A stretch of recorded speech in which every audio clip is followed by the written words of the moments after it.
Hello, magandang gabi. Pero shoutout muna tayo, no? Shoutout.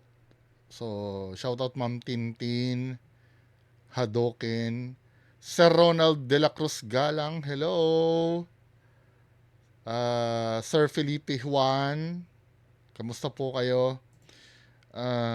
Sir Javier Rosel. So, kahit hindi ko alam kung ano ibig sabihin ni Sir Javier Rosel, shoutout sa'yo. Sir, Herson Baker, hello. Ah, Sir Rendibu Aguilar. Hello po. Ha? Si Sir Boss Pops Z. Shout out daw po. At sa mga taga-tao Gamma Phi. Balon Bato Chapter. Hello, sir. Kamusta po kayo dyan? Sir Harry J. Manio. Sino pa ba? Ha? Sir Maricar de la Cruz. Ay, sir. Ma'am pala, sorry. Sa Ma'am Maricar de la Cruz, sino pa ba?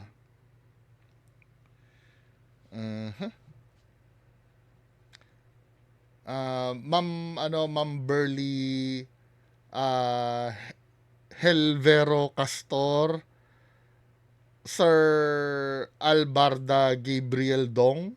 Hello. Kamusta po kayo? Uh, si Ma'am Arceli Noot Tumaklas, Paul Jan Riker from Kuwait. Kuwait ba? Kuwait. Uy, ingat kayo dyan sa Middle East ha. Sir Paul Jan Riker, hello. Shoutout ko na. Ingat po kayo dyan sa Middle East ha. Sir Joshua Eporsado Polpog, hello po. Shoutout po Ma'am Zenaida Gulinaw Francisco. So, ito, raraakan ko to. I-forward na rin sa akin ito eh. I-forward na rin sa akin to. Ito yung sa isang nag-post. So, Norman Mangusin sa Usawan Corner muna tayo. Sinasabi ko hindi ko naman sinasabing bawal itong ginagawa nila. Part ng karapatan nila. However, hindi rin naman masama na nasagutin ko yung mga post nila. 'Di ba? Kasi syempre nasa opposing side tayo eh. So ito yung post ni Ma'am Rhea Gallardo nung February 28. So ang sabi dito ni Ma'am, basahin natin Obviously supporter si Ma'am ni Sir Norman Mangusin eh. Sabi ganun dito. Sabi ni Ma'am Rhea Gallardo, kulaong daw versus kulaong makaogag na itik na inggit. Once and for all, pag vloggers ka at mag-live ka sa TikTok, maraming nagpapalipad ng gifts para matawag na gifter. May nagpapalipad ng Lion helicopter at marami pang iba. That is not scam because they choose to be a gifter. Lahat tayo, TikTokers, naglolokohan pa tayo, palalabasin ng makaogag kulaong na itik na scam yon. Totoo naman ito. Yung pagpapalipad ay hindi naman talaga scam. 'Di ba? Hindi naman scam 'yon. Wala naman nagsabi na scam yung pagpapalipad eh. Hindi scam ang pagpapalipad. Tama si Ma'am. Yung pagpapadala sa Western Union ay hindi naman scam. Tama din naman yung nagsabi, hindi scam 'yon.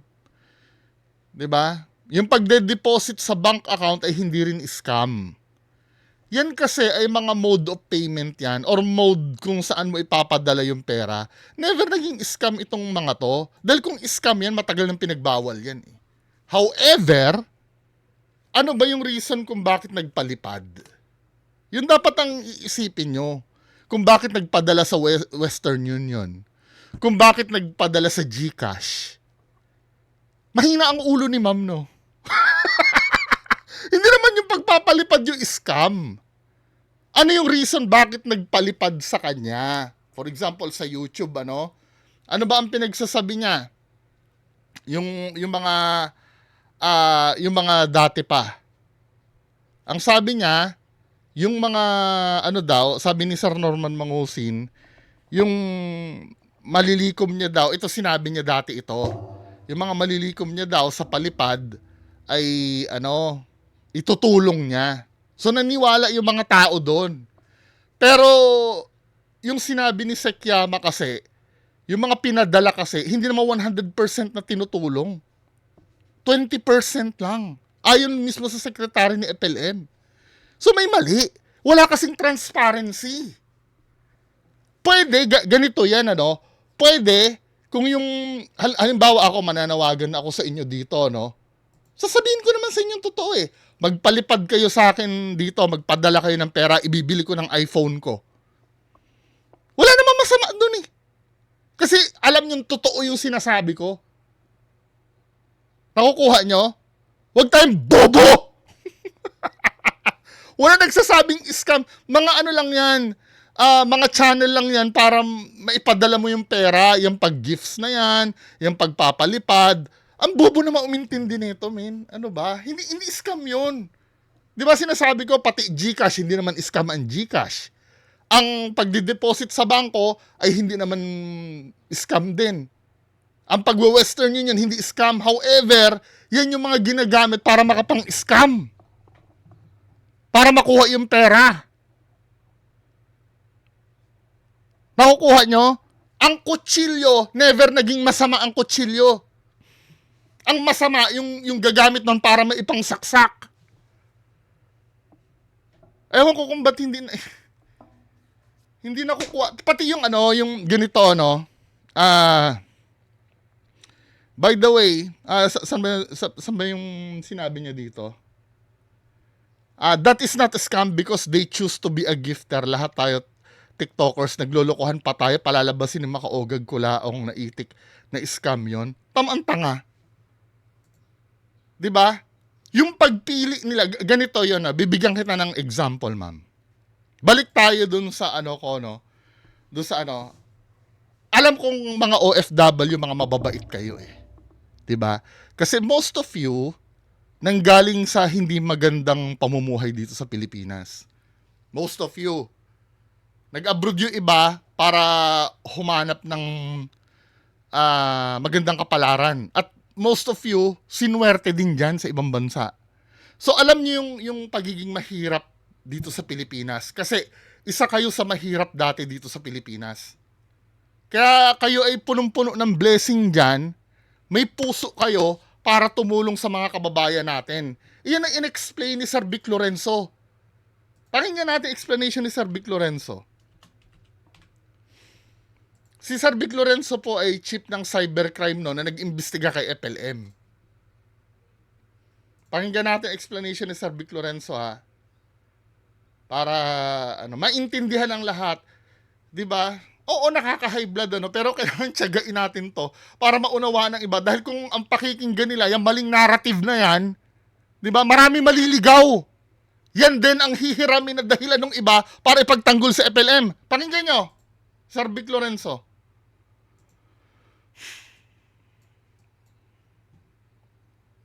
Ito kasi ine-exploit Sa ibang balita naman, iniimbestigahan ng NBI ang itinayong foundation ng mga supporter ng umano'y scammer na si Francis Leo Marcos.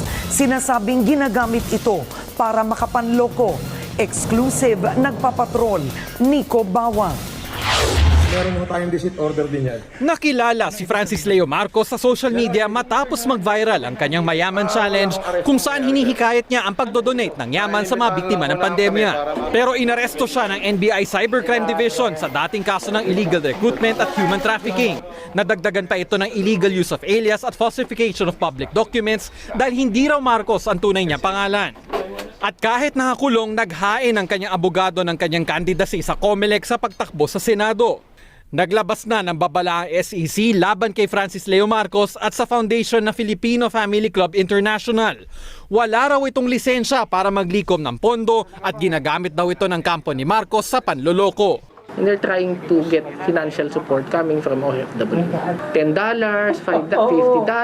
Kasi minsan hindi yan material sa mga OFW na. Hindi material yan kasi sa OFW. Yan ang madaling samantalahin kasi.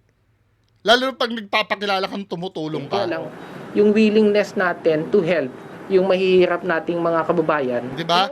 Alam ni Sir Vic Lorenzo, may willingness kasi tumulong yung mga OFW kasi nga most of them galing sa Pilipinas at mahirap din ang pinagdaanan. 'Di ba? At yun ang gagamitin na itutulong natin ito, ganyan. Hindi naman kayo hinihingan eh. Kaya nga doon papasok yung word na budol. Pag binubudol kayo, hindi nyo alam na binubudol kayo. Nanghingi ba si FLM? Never naman nanghingi yan eh. Pero anong ginagawa niya? Nagpaparinig. For example, ito yung ito yung way niya no para makapagparinig. Amo ha? Nasaan na dito yung video? Para maintindihan niyo yung sistema, no? Tapos palalabasin, kusang loob naman nagbigay eh. Kusang loob daw nagbigay. Pero kung the way mo siya pakinggan, pakinggan mo ha. Katulad ho ng aking sinabi, isusugal ko ho lahat para sa ating mamamayan. Willing na ho akong ibigay lahat. Actually ho, kinausap ko yung ibang mga partner ko kasi medyo malaki na ho yung ating gastos. At talaga namang ubos na ang aking savings.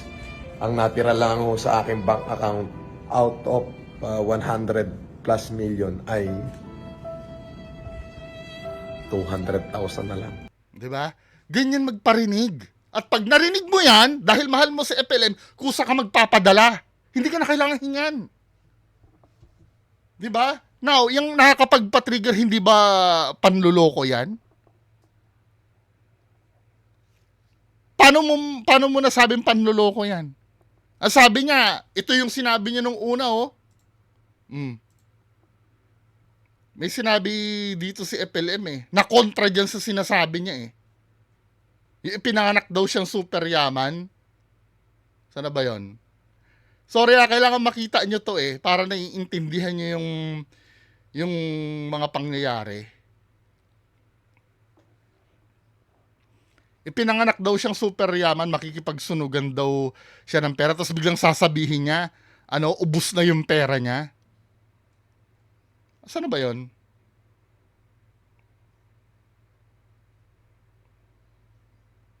Wait lang ha. Pero alam niyo yung video na yun, di ba? Tapos ngayon na naman, may 40 million na naman daw siya uli. Recently lang. Hindi mo alam inconsistent yung mga sinasabi nito ni Sir FLM Saan ba yon?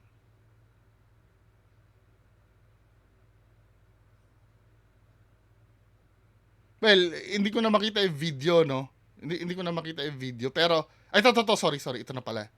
Ito yung una niya sinabi, no? Pinanganak akong super yaman. Makikipagsunugan talaga ako ng pera sa kanila. Makikipagsunugan talaga ako ng pera sa kanila. Makikipagsunugan talaga ako ng pera sa kanila. Gusto nila, sunugin nila ako ng pera nila. Pero sisiguraduhin ko, hindi pa ho ako napapasok. Ubos na yung pera nila. 3 weeks later. Kasi medyo malaki na ho yung ating Diba? Tapos nga mawawalan siya ng pera. For what? Ba't kailangan mo i-broadcast yan? Ito kasi yung sinasabi ni Sir Vic Lorenzo din, no? Yung willingness ng mga OFW nating mababait na tumulong, yun ang ini-exploit. Now, yung sinasabing panluloko doon, yung pa $10 na yan, hindi naman material yun Hindi naman hindi naman kawalan yun Actually, kahit may magbigay nga ng 100,000 kay FLM, hindi naman kawalan yun 'Di ba? O bakit sila nagrereklamo? Hindi naman pala kawalan. Kasi kaya sila nagdo-donate, kaya nilang mawalan nun. Pero ang hindi nila matatanggap, yung inulul sila. 'Di ba? Yung inulul sila. Buti kung puro ganun ang senaryo, paano sila Ma'am Karen UK Whitmore? Nasabi, ibabalik daw yung pera. Hindi na pala binalik.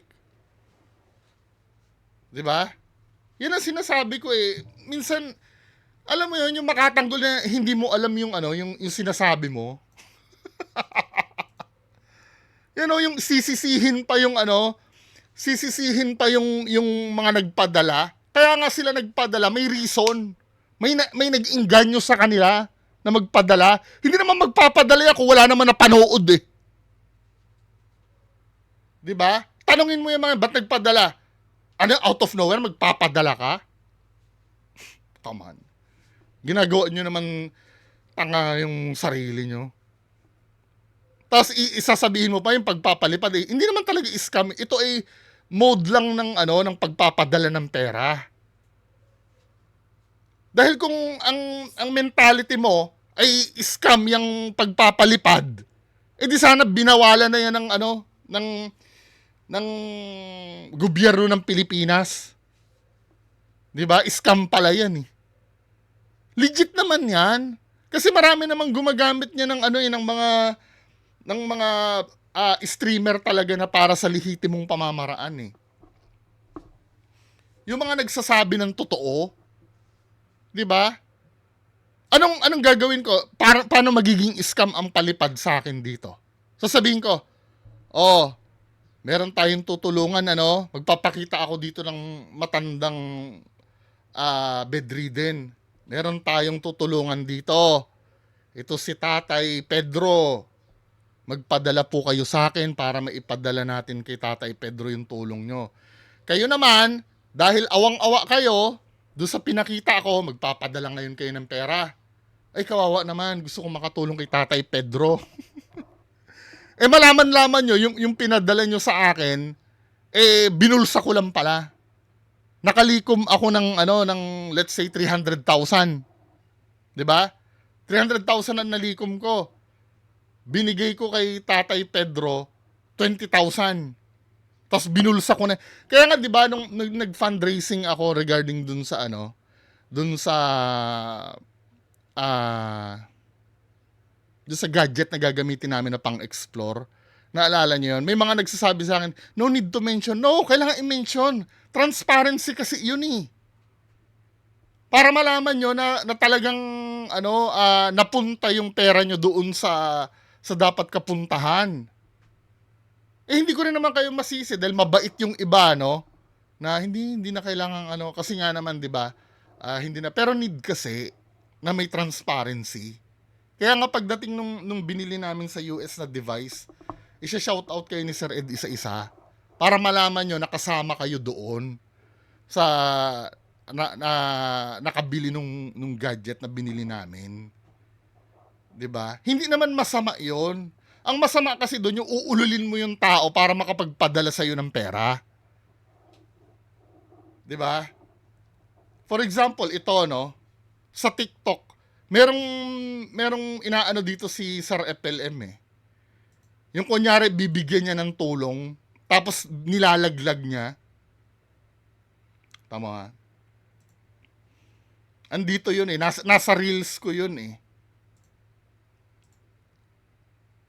Siyempre may mag-gift niya dahil alam na tumutulong si FLM. Tapos ang ginagawa niya, nilalaglag niya pala sa pag umaakyat yung tinutulungan niya.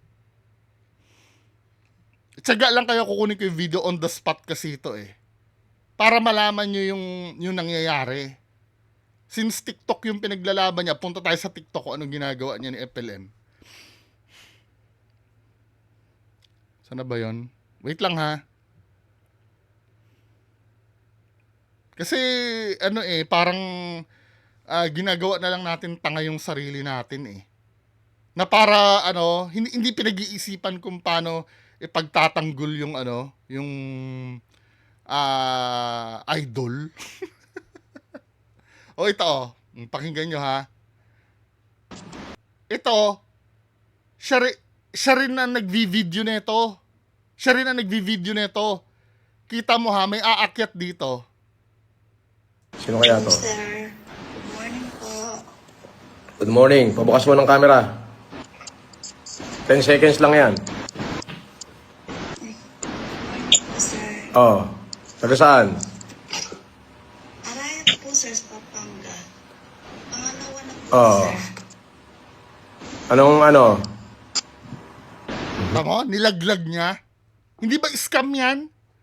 Kunyari pinapakinggan niya yung tulong. Tapos ilalaglag niya, tapos ang sasabihin niya dito, Nalaglag. nalaglag. Pero pinindot niya. Nalaglag. Nalaglag daw. O hindi ba uri ng pang-i-scam sa TikTok yan? Ano ba ang meaning ng scam? Tingnan natin meaning ng scam, ha? Scam meaning. A scam is a fraudulent daw, dishonest or deceptive panloloko na scheme na ginagawa para maloko ang tao, para magbigay ng pera. Uri ng panloloko. Kunyari, may aano siya, may tutulungan siya, tapos ilalaglag niya rin eh. Tapos sasabihin niya, nalaglag.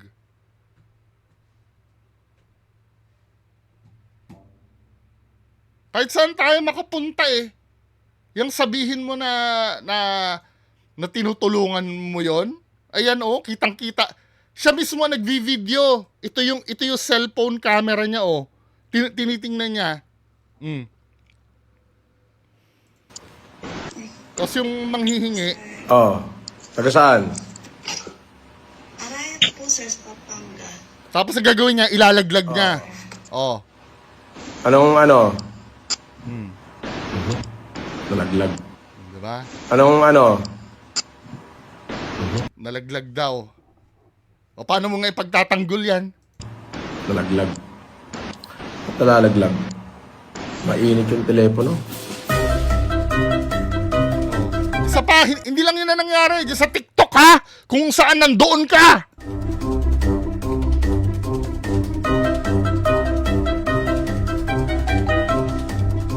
Tinitingnan niya yung mga ano.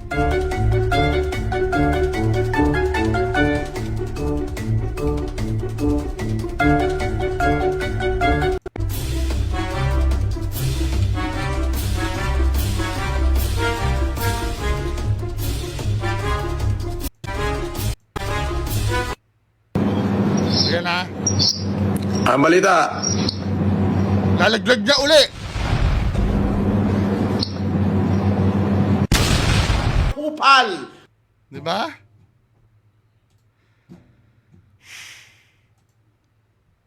Sometimes pag nagtatanggol tayo, alamin muna natin, ano.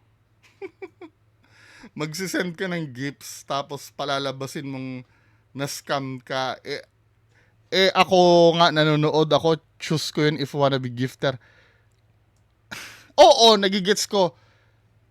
Ganito, no? Ganito na lang, para maintindihan ng mahinang ulo ni ma'am. 'Di ba? Kasi daw, ang sinasabi daw, choose niya yon kung magiging gifter o hindi. O ganito, kaya niya nga pinili yon dahil naloko siya eh. Ganito, magkakabarkada tayo. Kasal ng, nangyari sa amin to. Kasal ng ng kaibigan namin. Now, yung isang kabarkada namin, hikaho sa buhay, sabi niya, hindi makakasama kasi wala ako susuotin. Walang budget pambili ng ano. Kami, nag-ambagan kami. Ako, ang binigay ko, 300 lang naman. 300 lang naman, di ba? Para makabili siya ng damit niya, makasama siya sa kasal. Kami, lalo na ako, yung 300, wala sa akin yun. Kaya ko mawala ng 300 eh. Di ba? At yun, kusang loob kong binigay yun. Kusang loob kong binigay yung 300. Kasi gusto ko naman makatulong talaga. 'Di ba? Doon sa purpose na makakabili siya ng ng damit niya para maka-attend sa kasal nung kaklase namin. E di nag-ambag na ipadala na sa kanya ang total yata nung naipadala, mga 5,000 din yata. Yung iba pang ano. Tapos nung dumating na yung kasal, wala siya. Nabalitaan namin, pinansugal niya pala yung binigay sa amin binigay namin sa kanya na pera na pambili ng damit niya. O hindi ka ba mag-iinit ang ulo doon? Hindi mo ba pwedeng sabihin na na-scam kami noon kahit kusang loob kami nagbigay? Tanga! Huwag mo sisisihin yung mga nagpapadala na nagsasabi nag-i-scam, na nai-scam sila. 'Di ba? Hindi issue yung pera. Yung paglaruan yung damdamin mo, yun ang issue doon. Sorry ako, medyo hyper ako ngayon kasi may mga taong mahina ang ulo talaga eh. 'Di ba akala nila, hindi ka naman may scam kung alam mong i-scamin ka eh. Pag nagpadala ka eh, kailangan talagang maniwala ka na totoo yun para makuha yung pera mo. Yun ang konsepto ng budol. Dahil kung alam nung mga magpapadala na budol yan, hindi naman magpapadala yung mga yan eh. Siyempre, kailangan lukuhin mo yung mga yan para magpadala sa'yo. Napakatahan nito! Napakataha!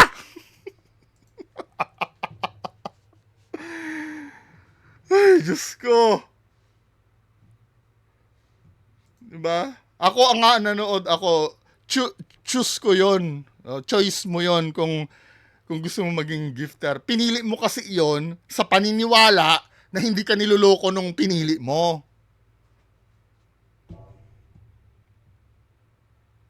Ay, Diyos ko. Makaogag ko laong sa OFW's problem is none of your business. Hindi pala business. Bakit ikaw business mo yung problema ni FLM?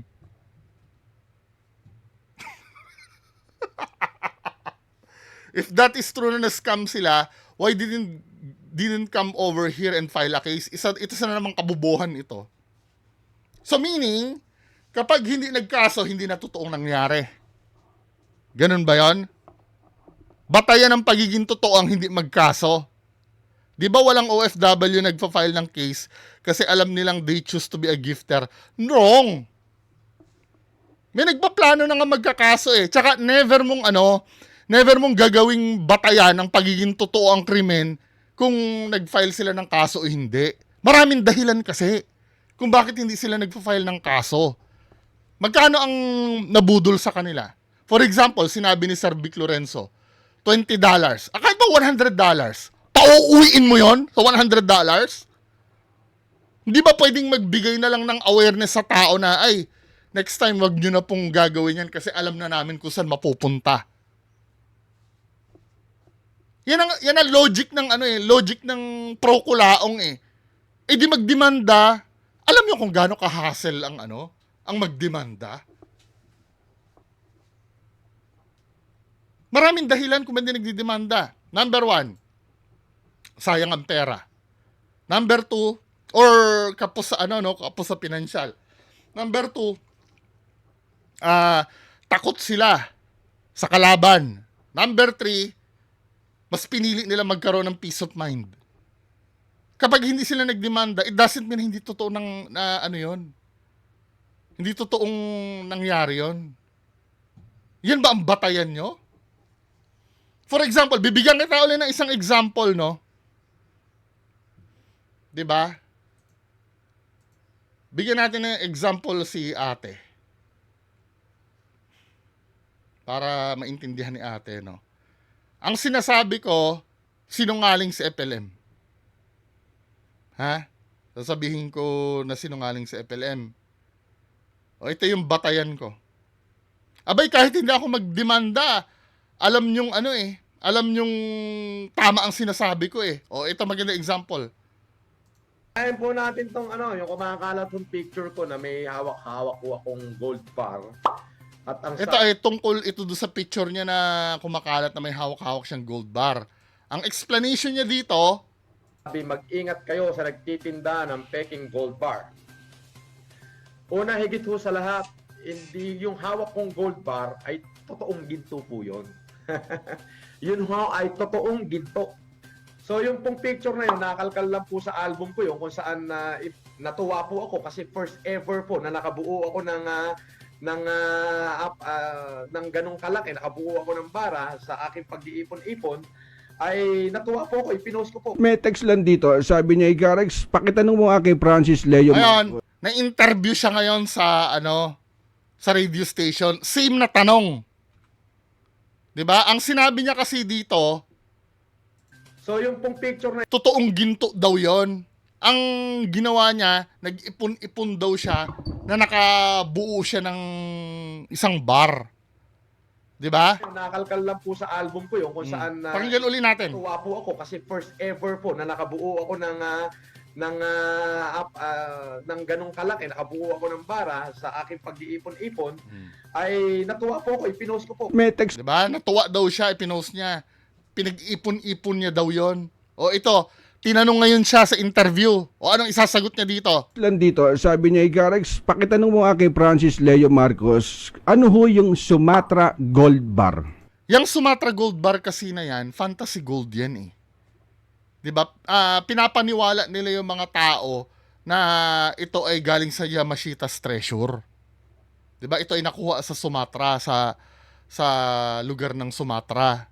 'Di ba? Meron pang iba yan eh. 'Di ba? Pinaniniwalaan yan yung mga Japanese gold bar.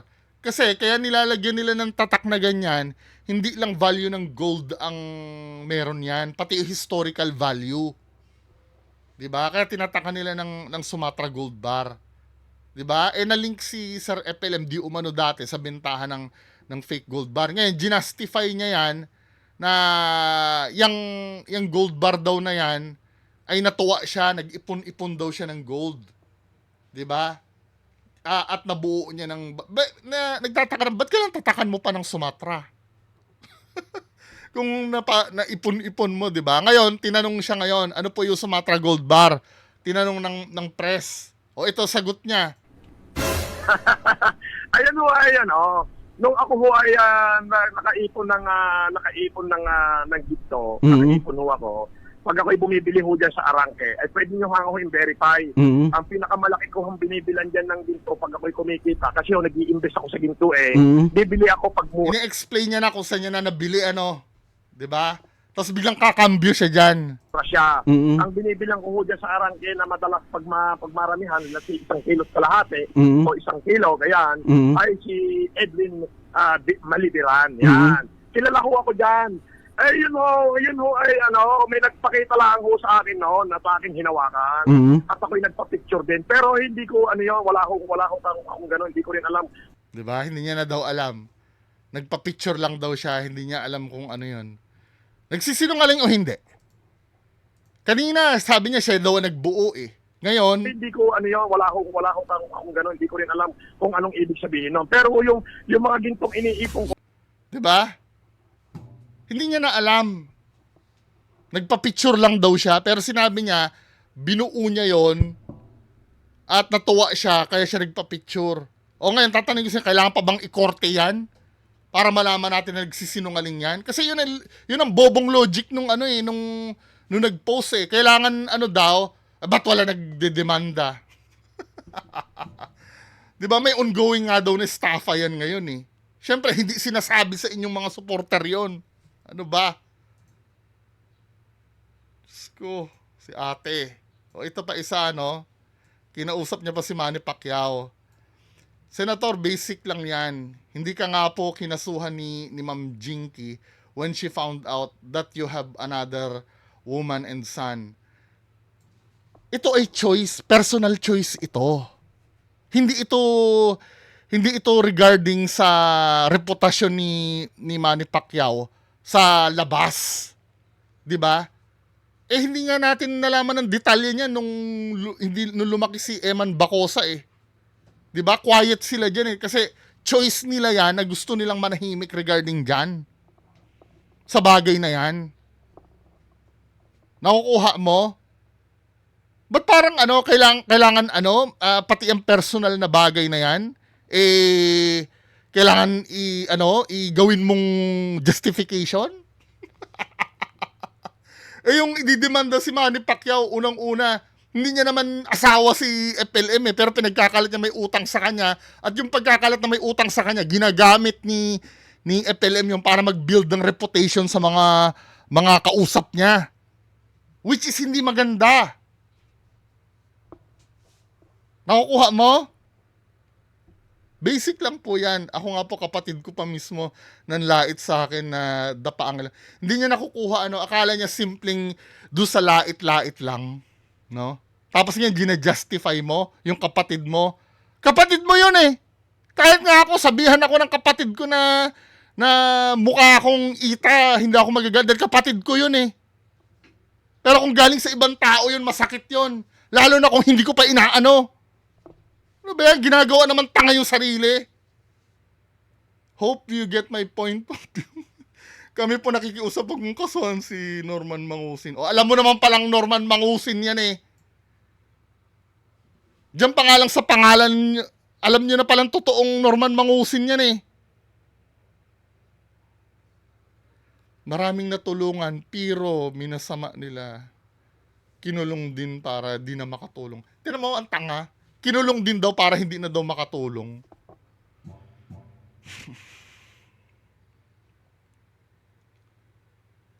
Kahit ngayon po na pinapanood ko palagi sa TikTok live niya, maraming less fortunate na pinapadala niya through GCash during his live sa TikTok. Eh nakikita mo kung paano ilaglag yung ano eh.